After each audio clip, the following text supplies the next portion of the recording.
ꯑꯁꯤꯗꯤ ꯃꯌꯥꯝꯗ ꯚꯤꯗꯤꯑꯣ ꯑꯃ ꯎꯠꯆꯒꯦ ꯑꯩꯈꯣꯏꯒꯤ ꯊꯥꯡ ꯇꯥ ꯃꯥꯔꯁꯦꯜ ꯑꯥꯔꯠꯀꯤ ꯁꯔꯨꯛ ꯑꯃ ꯑꯣꯏꯅ ꯑꯩꯈꯣꯏ ꯁꯝꯅ ꯍꯥꯏꯔꯕꯗ ꯈꯣꯡꯐꯝ ꯑꯍꯨꯝ ꯍꯥꯏꯔꯤꯕ ꯈꯣꯡꯐꯝ ꯑꯍꯨꯝ ꯃꯈꯜ ꯃꯌꯥꯝ ꯂꯩ ꯃꯈꯜ ꯃꯌꯥꯝꯁꯤ ꯃꯅꯨꯡꯗ ꯑꯃ ꯂꯧꯈꯠꯂꯒ ꯑꯩ ꯃꯌꯥꯝ ꯎꯠꯆꯒꯦ ꯀꯃꯥꯏꯅ ꯆꯠꯀꯅꯤ ꯀꯃꯥꯏꯅ ꯊꯥꯡꯒꯅꯤ ꯀꯃꯥꯏꯅ ꯆꯩꯁꯦ ꯀꯃꯥꯏꯅ ꯇꯧ ꯍꯥꯏꯒꯅꯤ ꯀꯃꯥꯏꯅ ꯌꯦꯡꯒꯅꯤ ꯍꯥꯏꯕꯗꯣ ꯃꯌꯥꯝꯗ ꯎꯠꯆꯒꯦ ꯑꯗꯣ ꯃꯌꯥꯝ ꯄꯨꯟꯅ ꯑꯃꯨꯛ ꯌꯦꯡꯃꯤꯟꯅꯔꯁꯦ ꯑꯗꯨ ꯑꯣꯏꯇꯥꯔꯗꯤ ꯑꯣꯀꯦ ꯑꯍꯥꯟꯕꯗ ꯈꯣꯡꯐꯝ ꯑꯍꯨꯝꯁꯦ ꯑꯩꯈꯣꯏ ꯆꯩ ꯌꯥꯎꯗꯅ ꯆꯠꯀꯦ ꯍꯥꯏꯇꯥꯔꯒꯗꯤ ꯑꯩꯈꯣꯏ ꯈꯣꯡꯐꯝ ꯑꯍꯨꯝ ꯆꯠꯄ ꯃꯇꯝꯗ ꯑꯍꯥꯟꯕ ꯑꯩꯈꯣꯏ ꯇ꯭ꯔꯦꯡꯒꯜ ꯁꯦꯞꯇ ꯆꯠꯄ ꯍꯥꯟꯅ ꯇꯝꯒꯅꯤ ꯁꯤꯗ 1 2 3 ꯇ꯭ꯔꯦꯡꯒꯜ ꯁꯦꯞꯁꯦ ꯑꯩꯈꯣꯏꯅ ꯁꯝꯅ ꯍꯥꯏꯔꯕꯗ ꯁꯨꯃꯥꯏꯅ ꯁꯤꯗ ꯑꯃ ꯁꯤꯗ ꯑꯅꯤ ꯁꯤꯗ ꯑꯍꯨꯝ ꯍꯥꯏ ꯌꯦꯛꯀꯅꯤ ꯌꯦꯛꯄ ꯃꯇꯝꯁꯤꯗ ꯁꯤ ꯂꯩꯔꯤꯕ ꯁꯦꯞꯁꯤꯗ ꯑꯩꯈꯣꯏꯅ ꯆꯠꯀꯗꯣꯏꯅꯤ ꯈꯣꯡꯁꯦ ꯑꯍꯥꯟꯕ ꯍꯥꯏ ꯆꯨꯝꯅ ꯂꯩꯔꯒꯅꯤ ꯆꯨꯝꯅ ꯂꯩꯔꯝꯕꯗꯒꯤ ꯑꯩꯈꯣꯏ ꯈꯣꯡ ꯌꯦꯠꯁꯦ ꯍꯥꯟꯅ ꯊꯥꯡꯒꯅꯤ ꯁꯤꯗ ꯑꯃ ꯊꯥꯡꯕ sida ani oina mu yena mu ahum election ba ko sana mu oina mu amma da ani ahum si khong thang ma tam da khoi khong je khoi club ta fu thang ani thai da to ana amma ha pudra sida ani sida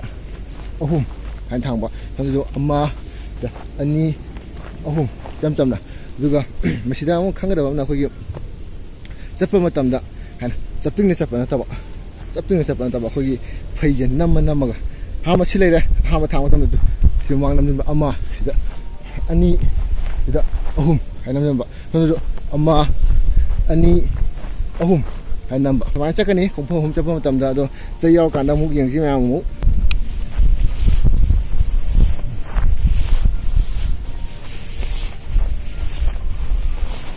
chai yaw kan da mu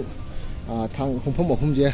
hai hata khong namba adai khong phu ba chama phu ni sida na mi yeng hadi chai na sali ba mai kai di matung ina mi yeng hakani si ma ong yeng aji amma kok ta ma legani ani subju kok ta muk legani kok ta legani hamdra kana khuje am lesengani ho lekha pom dong kok ta amma kok ta mu ani ahum halo dogan sida amma yeng ba to sida ani sonong yeng ba ahum hana halo sono mu amma ani ahum chai chali ma kai jena misi yang betul amma ani ahum kan hai ba itu amma ani ahum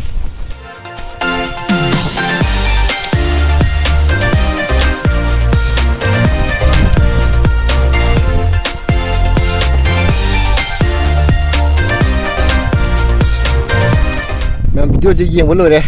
lore bani na do mayam da khoi gi video je nungai adam de interest oi ta ga de mayam like comment to biramo ado subscribe to biramo ado mathang de jo video asigum ba khoi ato to pa khongfam mayam leidana adum bagi khoi video je semga hakotrak youtube channel sida ado mayam ai gi maru oi bo ja jing jo ai description da hapjaram ge ado mayam matang sida ngasi gi di bye.